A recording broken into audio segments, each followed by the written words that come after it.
Zainab will be talking to us about her experience in the field of Nutrition. nutrition.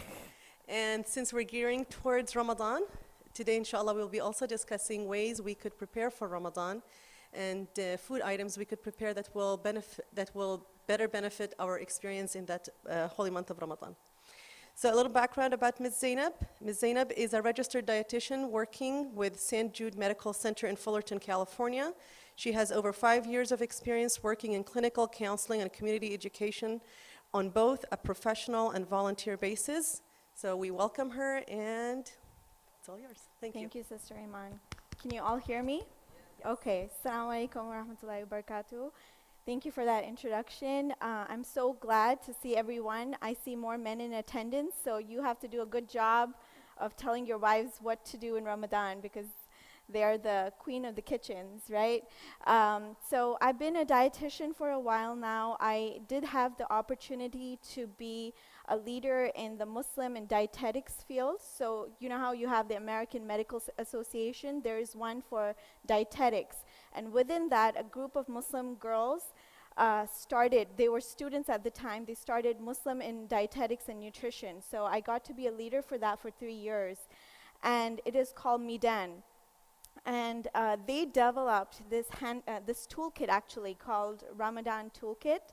And it was made for people to do education presentations in their communities to spread, nutrition information about Ramadan because, Muslim community, we're great people, but we're really big on being creatures of habit, right? So if we were raised a certain way, if we were eating certain foods in Ramadan, we still want to do that with our children.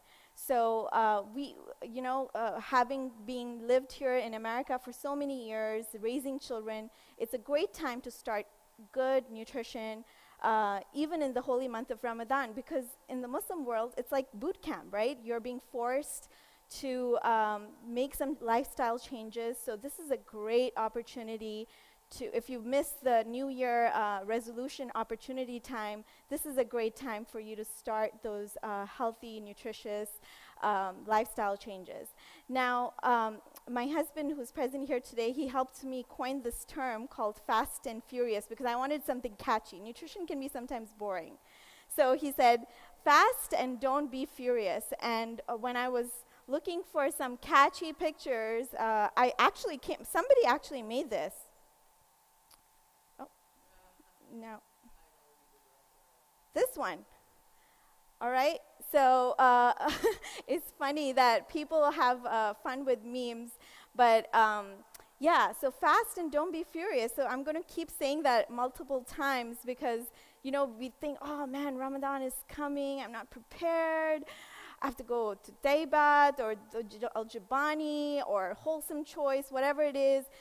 You're thinking about grocery lists. Everybody's thinking about food, even though it's Ramadan when you're fasting, right? It's so funny because, again, the intention is good. You want to prepare yourself well. And because of that, I kind of know what you did last Ramadan. This is what you probably did. You were like this at right before Fajr. You were eating like crazy, drinking water left and right, and then when it was iftar time, you were in this state, right? You were all eating nonstop, and then you're in food coma. Like you can barely get up to go for Isha prayer and Taraweeh prayer. So I mean, this is the reality of Muslims, and it's all good. It's all good, but we can always make some good changes. So if we go back to the book, the Quran, which gives us the best references possible, it is mentioned in Surah Al-Araf that, extravagance is something that even Allah is not very pleased with. So extravagance in food especially, so overeating, overdoing it is not the greatest idea. So keeping things simple, even if you're doing meal prep, keep it simple. You want to eat simply like how the Prophet ate, how the other companions, how they experienced Ramadan. That's what we want. So good examples. Let's see. I don't know if this video will work, but we'll try. Let's see.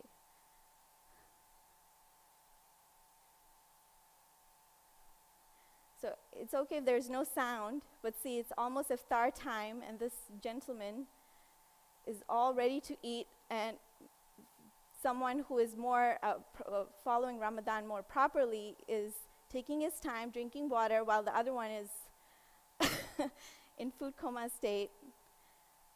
If you are able to eat moderately, you're able to go to Maghrib Salah, while the other one is probably still eating and drinking. So you can see a comparison when you have Ramadan that's followed more in a moderate and less extravagant way. Make Ramadan healthy, spiritual, and productive. Okay, it's not an eating contest, right? So the objectives of this presentation is that we want to learn how to eat nutritiously, to minimize hunger, explain how you can eat moderately, and lots of strategies how to eat well, exercise, reducing fatigue, weakness, bad breath while fasting. So these are some common things that we experience. First, let's talk about the physiology of fasting, okay? What's happening in our body? So suppose you just had your suhoor, and you ate well, hopefully, and for 8 hours after that, that food is able to last. It takes time to get properly absorbed. If you ate good, the nutrients are being nicely absorbed, and after 8 hours is when the real fasting begins. And your glucose, which is which is handled by the liver, basically, it stores the glucose, and the muscles do too. That is being initially used up, because glucose is your prime source of energy. And after that is when the fat starts getting metabolized. And that's when weight loss possibly can happen, right? Because your fat is being used up. Now, over a period of weeks or days when we're in that fasting mode is when you're in that mode of starvation. That's what happens. So that's why people in like poorer countries, after they've been starving for days and days and weeks, they start losing their muscle, because the protein from the muscle is being used up for energy, and they look emaciated and weak and malnourished. But in our case, we get to eat again, right, for iftar. So we're kind of balancing that glucose and the carb and the fat metabolism. And if we eat well, it should go pretty, it should be a good, easygoing process. Now with fat also, you have some kind of detox happening, because when you're burning fat, all the toxins in your body are being used. So that way it's a detox mode also, and then endorphins are being released, and that's why towards the end of Ramadan you're very alert and you're mentally more energized than you were early in Ramadan. And that's why, subhanAllah, isn't that amazing? When the last 10 of nights of Ramadan happened, we are ready to go to the masjid, you're able to go for the long nights, you're awake, you're alert, you're not as tired and fatigued. So it's a phenomenal, interesting physiological process, but your body does go through starvation. So now that you know what fasting is, I don't want you to be furious. So that's why we're going to talk about nutrition. We're going to see how we can make sure we are eating well, staying hydrated, eating the important essential nutrients. Because guess what? Our body can make only certain amounts of nutrients, like vitamin D you can make when you go out in the sun, or vitamin K can be made in your gut. But everything else, carbs, protein, fat, water, has to be provided through food. These are essential, important nutrients. And vitamins and minerals are micronutrients. So that means they're required in smaller quantities, but they're also important too. So first one is water. This is a huge one. It's so important that we are hydrated during Ramadan. Water is important for all your body processes. It allows your body to cool down, especially this Ramadan. It's in the summertime.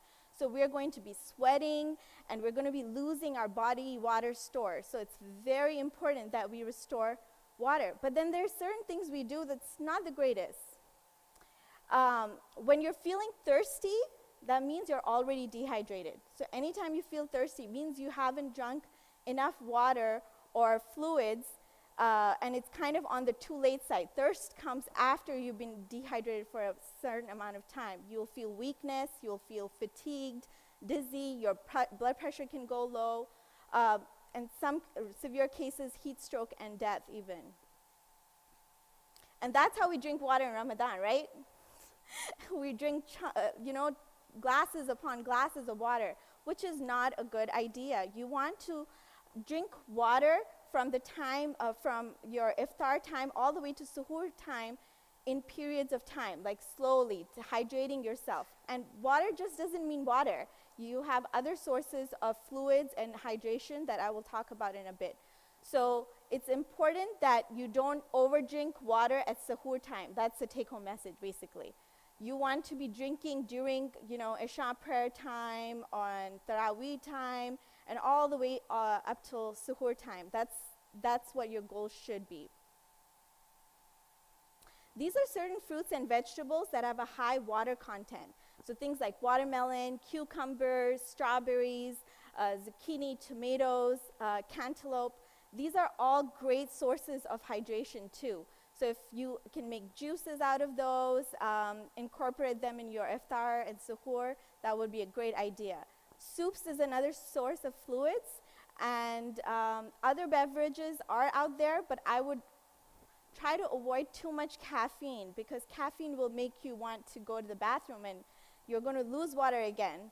So you don't want too much caffeine happening. Another sign of showing that you are dehydrated is when you look at your urine, the color of your urine. The more darker, the more chance that you are dehydrated and you need water. So again, I can't stress this enough. Hydration is very, very key. A lot of people think, oh, I need to have 8 cups of water a day. That is not true for everyone. It depends on your body shape, size, your age, your activity level. So if someone is into sports and athletics, he should be drinking a lot of water. But versus a younger child who's just about to start fasting, may need water, but not 8 cups, okay? So don't force feed your kids 8 cups of water if there are any parents in the room. Okay, so that's important. A couple of tricks is the urine, and also looking at your veins. If your veins look, you can see your blue vein lines and stuff. If you can see veins behind your knees, it shows that you might be dehydrated, and you might make sure that you're drinking well. Others nutrient is carbs. Carbohydrates are very important. These are your prime source of energy. Now, carbs, there's simple carbohydrates and there's complex carbohydrates. Simple carbohydrates are the ones that are absorbed by your body pretty fast, like table sugar, for example. You get energy instantly. There's other things like whole grains that are complex. They take their time. So if somebody has, for example, diabetes, they are asked to eat complex carbohydrates because your blood sugar will rise slowly over a period of time, and that's what we want. So simple carbohydrates, you want to try to avoid too many of those. So sodas, desserts, very sugary cereals will be not a good choice versus complex carbohydrates. Fruit and dairy are the only exceptions in this case. Those are healthy, good options. Both of those have simple carbs in it. These are some examples of complex carbohydrates. So doing whole grain pasta, whole grain bread, whole grain cereal like oatmeal and other whole grain cereals. Certain fruits like bananas and sweet potatoes are good options for complex carbohydrates. They take their time to digest and they're more healthier.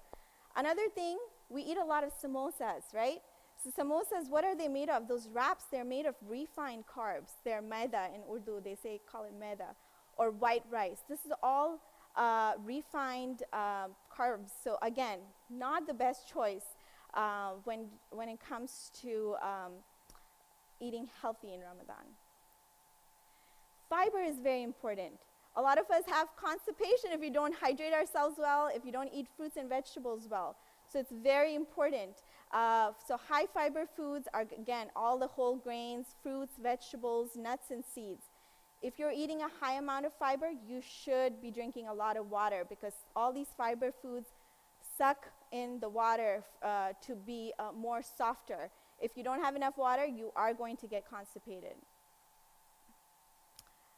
Other benefits of having a high fiber diet is it helps reduce cholesterol, it helps reduce blood sugar, it slows your digestion, it makes your bowel movements more regular and more in a more healthy kind of way. The more fiber you eat, the more fluids you will need. So that's important. Protein. For protein, we have it's another nutrient that makes you help feel longer. It's very important that you eat good types of protein. So chicken, turkey, eggs are a great, easy way to get protein. Boil your eggs for suhoor or make a veggie omelet. That's a great way to get a good, healthy, nutritious suhoor time meal.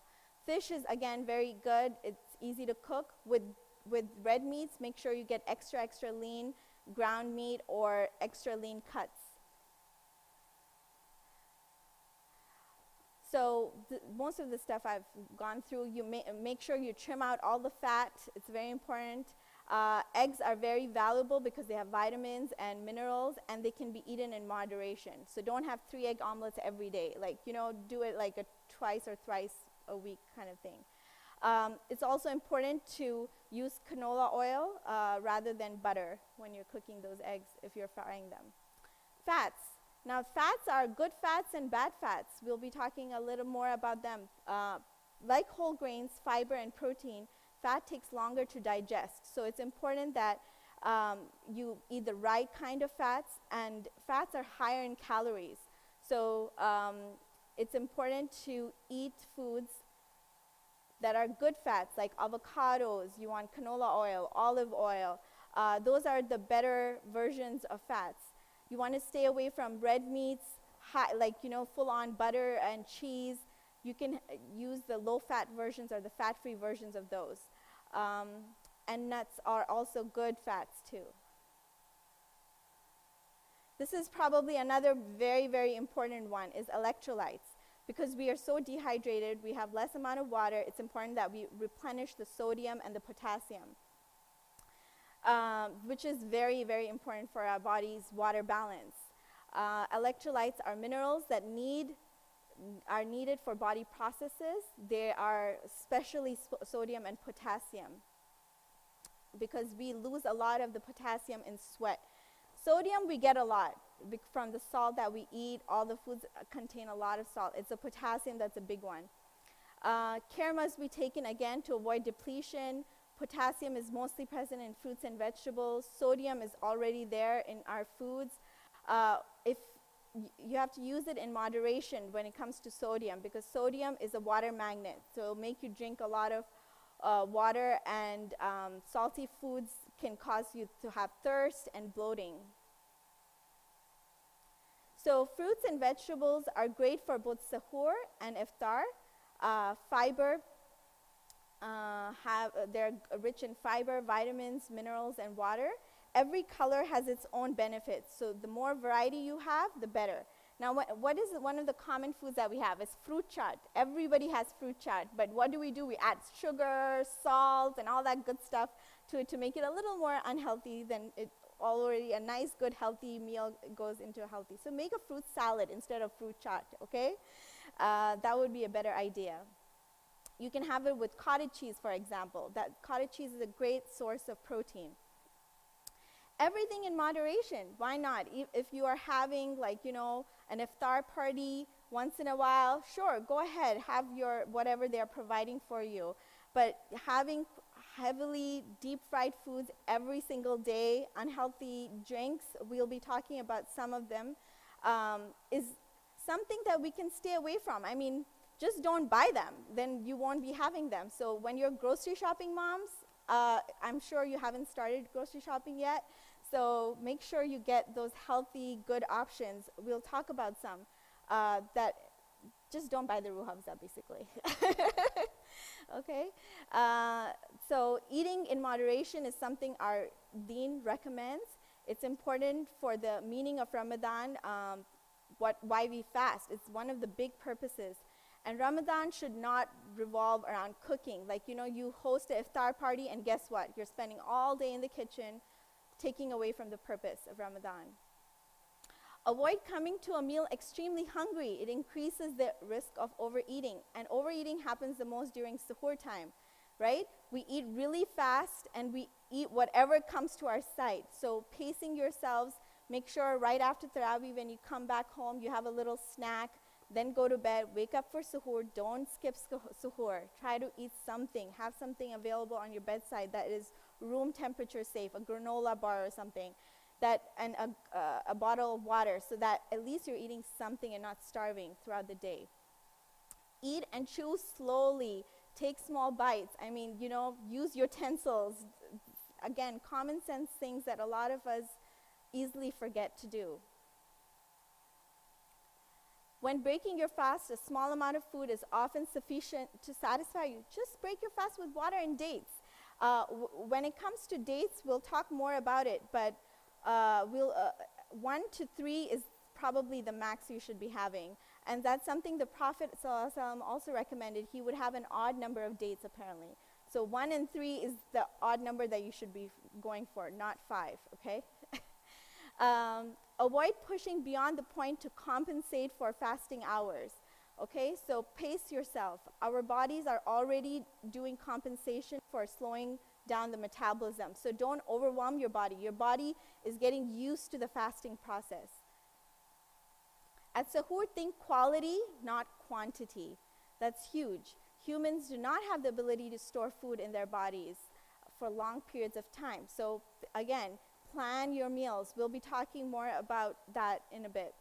Food will be digested within several hours, regardless of how much you eat, okay? So if you eat good complex carbs, good protein source, and good fats, it's going to last you throughout the day and you'll be fine. You won't be fatigued and feeling weak. Stuffing oneself may actually backfire because the stomach is stretched. Here you are telling your body to shrink the stomach, and now you're stretching it with all this huge amounts of food. So feeling hungry is more easily, will require more food to satisfy. So eat well so that you are not feeling super hungry at the time. Maximizing your meals. Choose nourishing foods for suhoor, iftar, and other Ramadan meals. Like I said, lean proteins, healthy fats, and lots of good fiber. Suhoor. So these are some examples for suhoor that you guys can try. The vegetable omelet is a good one. High fiber cereal. Something that's been going around is overnight oats. Have any of you heard of that? Like you can make oatmeal the night before, leave it in the fridge, so overnight it gets softer, and in the morning when you're waking up at suhoor time, it's ready to eat. And you can add fruits. There's all these recipes for it. It's called overnight oats. And you can make them in mason jars. So you can make it right before you go to bed. And in the morning, it's ready to go. You can add fruits, whatever, nuts, granola to it. That way, it's a good, fresh, and you can heat it up too if you like hot oatmeal versus cold. Another good one is ful or fava beans or dal. These are good options for suhoor time. Another one is smoothies. That's not on the slide. Any of you are into smoothies? Okay, good. So you can add a little 2 tablespoons of peanut butter to it. So that way it's a good source of protein. With protein powders, be careful. Not all of them are halal. So make sure you read the ingredients. Go for something that is vegetarian or vegan. For iftar time, water or milk is a good one for hydration. Dates, great source of electrolytes. That's a good one to start with. Or dried apricots. Soup, I think there's something called harira in the Moroccan culture. And then there's lentil soup. These are good ones to have. Or 100% fruit juice. That's a good one too. Taking a break between to pray Maghrib and then having a good meal is a good idea too. So you're pacing yourself. This is how your plate should look like. So a lot of times in the Arab and the Indian, Pakistani cultures, we eat a huge iftar and a small dinner, right? So it should be the other way around. Water and dates for iftar, and then a nice, good, healthy looking plate. Half of fruits and vegetables, 1/4 of your grains, and 1/4 of protein. That way, you're balancing your food. No cups and teaspoons and tablespoons needed to measure, just good, healthy eating. Some good, healthy snacks to have is apple slices with peanut butter, baby carrots with hummus, low-fat yogurt with granola and fruit, a handful of almonds. Avoid snacking on junk foods. So usually what happens, we come back from Taraweeh and that's when we binge. That's a dangerous time. So stay away from the unhealthy stuff, put it away. Eat good, healthy snacks like yogurts and carrots and apples. That way you are already starting your hydration process. Or if you have watermelon, have watermelon, cucumbers, that kind of stuff. So snacking on healthy foods is a good idea to make good food stores in your body. Sweets. In Ramadan, I recommend just skip the sweets because sweets provide little value to your nutrition and they're high in fat and sugar. So, I mean, it's something that you can abstain from. It could be a good lifestyle change for us, right?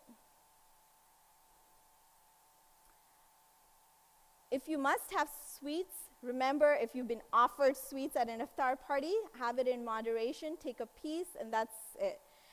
Making sweets with less sugar is another idea, and small mini-sized portions. So whoever's making the sweets, make small portions of it. Exercise. Exercise is something you can do in Ramadan, but just light to moderate exercise is what's recommended. You don't want something too strenuous. So it is recommended taking the stairs, doing some at-home yoga, and that kind of simple light exercises is good actually because it will help you metabolize the food better and it's helped to build lean muscle too. Weakness and fatigue. Now, you are going to feel this if you're not eating well, if you're not hydrating yourself, so it's important that you eat well, sleep well, and drink well. Try breathing through your nose and not through your mouth, okay? That's another one. Making wudu and ablution is a good idea too. Bad breath. A lot of us who go to work, this is a huge problem. So there are certain things that the Rasul Sallallahu Alaihi Wasallam recommended, avoiding to eat garlic and onions before you're heading out of the home. So that's something that you can avoid eating. Snacking on crunchy fruits and vegetables helps, especially carrots and apples. Consuming natural deodorizers like parsley, sage, cloves, mint, and peppermint in the non-fasting hours. So that's a good one. And using the miswak is again a prophetic tradition. Make sure you can use your toothbrush without toothpaste. That's another one. Again, hydrating yourself is important. Supplements. A lot of people do think that if you're not eating really well, sure, have a multivitamin. Definitely to make sure you're eating adequate nutrition, vitamins and minerals. So there's a lot of halal vitamins available like Medina vitamins and Noor vitamins. So you can purchase those. That's a part of your meal, of your Ramadan prep basically.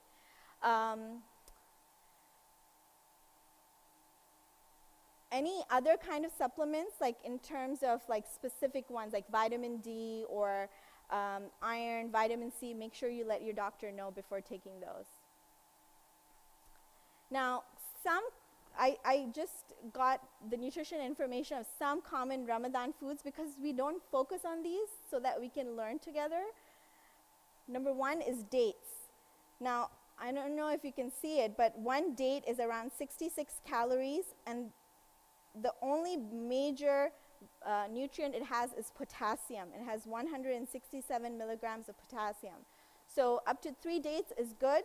The other thing it has is 18 grams of sugar in one date. So that's a lot of natural sugar. So not more than 3 is what I would recommend. Dates are also great for smoothies, by the way. The Majdool dates, they make great smoothies. Ruh Hafza. 2 tablespoons of Ruh Hafza, the concentrated Ruh Hafza that you mix in your drink, has 92 calories, and it's all sugar, nothing else. It's all sugar. So something you can avoid I'll give you another thing that you can drink is coconut water. Coconut water compared to Ruh Afza and even Gatorade. Lots of people like Gatorade, but Gatorade is very concentrated. It's meant for athletes. It's concentrated sugar, so you should dilute it. If you want Gatorade, dilute it and drink it. And the other option is coconut water. It has natural potassium and sodium, good electrolyte source, and it's lower in calories compared to Gatorade too. The samosa, for example, is 50 calories for one samosa. How many of you can have just one samosa and be good with it? Not many of us. We need at least 3 or 4, especially it's Ramadan. Come on. So, you know, it all adds up. It's deep fried. The cover of the samosa is made with refined grains, the maida. So it's something that unless you're trying to bake samosas, you can make ground chicken samosas. That's another healthy option. And then the quantity. You can control the quantity. That's the way around it. Harira soup is a Moroccan soup, which is very commonly used in Ramadan. This is a great source of good protein. It has 14 grams of protein. 1 cup of harira is 257 calories. And that's about it. It is a good protein source. It's very rich, and it has only 4 grams of fat. So it's low in fat and high in protein. So it's important that we prep in Ramadan. I'm going to hand out some weekly prep guides. So I encourage the brothers, work with your wives. Let them know right now what you want for suhoor, what you want for iftar. Make their life easy. And sisters, you too, like, prepare now what you want to eat so that you're less stressed and not shopping the day before Ramadan starts, when we should be preparing spiritually for Ramadan, actually. And work with your kids. A lot of, like my daughter is 12 this year, so we are going to make sure we fast every day. So I would rather struggle and ask her right now what she wants to eat for suhoor and iftar than later, the day of. Because, you know, children need to eat well, and if they wake up at suhoor time, don't eat and eat Frosted Flakes instead, not cool, right? So we want them to start healthy, good habits now, because these kids are going to grow up and train their children. So let's do the change right now in this generation in terms of good, healthy habits. So prep, plan, and pray. So that's my take-home note for you all. Again, I would like to acknowledge the Muslim and Dietetics group who did a majority of this presentation. And if you have any questions, this is a good time to ask. Any questions? Sure. Regarding water, Mhm. what should be the intervals and how much? Like, what do you recommend? Like, and you're right, because I know your body, if not drinking too much water all the time, it just comes right out and it doesn't benefit from it. So, what are the amounts and, like, what should be the intervals? Does that make sense? Like, from thought time on. so I can tell you after the presentation is done exactly specific to your height and weight, what is a good recommended amount for you. And you would rather drink water like a cup before and after your meal instead of drinking a chunk before. And usually it's 6 to 8 for most adults, 6 to 8 cups a day, but you want to space it out and not have it at one time. Because water is matter. It's going to take space in your stomach. So if you're going to fill up your stomach with, already your stomach is shrinking in Ramadan, and if you fill it up with water, then you're not going to be able to eat good food. You're going to feel full and bloated. So it's important that you space your hydration. And like I said, it's not just water. You can do solid foods too, like the high water content fruits and vegetables. And then there's soups, there's jello, anything liquid, milk, all this is considered still fluids and hydration. Two other questions. Sure. Okay, the other question is regarding dates. I love dates, but I've decided, like, last Ramadan to stay away from them because I love them so much. Okay.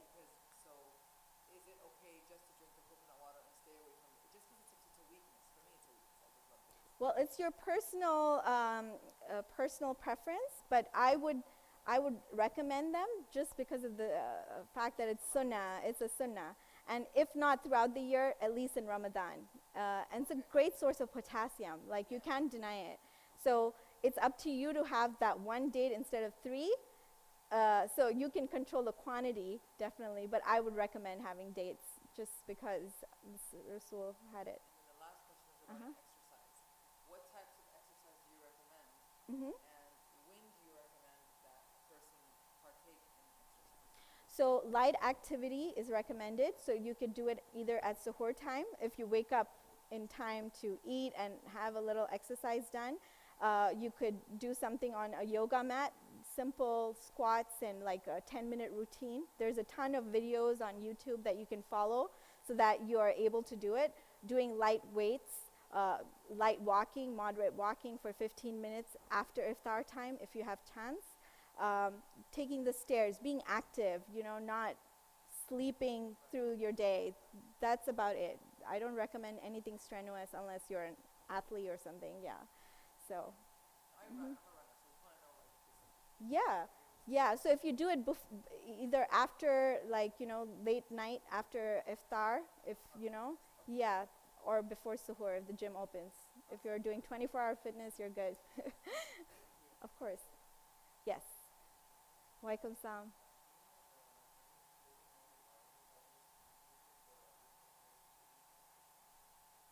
So it depends on your own personal kidney status. So if your doctor sees that you are having high amount of creatinine is a certain blood lab that they check, and if you have pre-existing conditions like diabetes, there's a big chance that kidney disease or kidney malfunctions can happen because of that.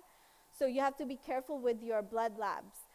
If the doctor says, oh, you are having too much high amount of potassium, phosphorus, creatinine in your blood labs, then I wouldn't recommend.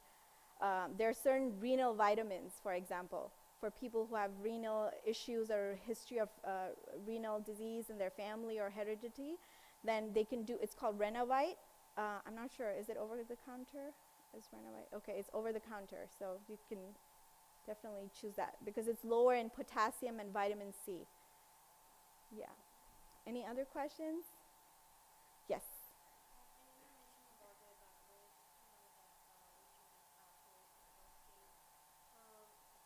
My work is from 5:30 to 7:30, Mm-hmm. and I'm okay. Can everybody hear her? And I work so close with people. Mm-hmm. So I find out that there is some kind of pills that you can take, and they coat your stomach and help you with the breath. Certain peels? Pills, yeah. I have not heard. What kind of peel? Fruit peels or Um, pills? Pills. Okay, sorry. I would actually ask you, my husband here. So Brother Azim is a pharmacist. Is there any pills that are for bad breath that you Please. recommend? Join us. The power couple. Come on. No, the power is at IOK, so that's why we come here. Alhamdulillah. So, is that only for bad breath? I just want to clarify. Is only for the breath need, or is that to coat your stomach to feel full and not hungry? I'm just asking. we purchased them 15 years ago, a long time ago. But now that I have to work at this time and I work so close with people, I have to look for them again. But I remember the labels. It's like when you take them, it coats your stomach, so that way it will keep your breath fresh somehow. Yeah. So, have you tried it? Has it worked for you? I use that. Did it work for you? I would say if you had previous experience with it and nothing, negative happened, you didn't feel any more issues or nothing came up, it's probably okay to take those. Some of those medications or some of those pills have a lot of long-lasting preservatives to keep inside your stomach for a long time. They keep from breaking themselves down. Excuse me. So if you've tried it before, if you don't feel any negative consequences, it's okay to take. But honestly, I think if you just take frequent breaks throughout the day and freshen up your mouth.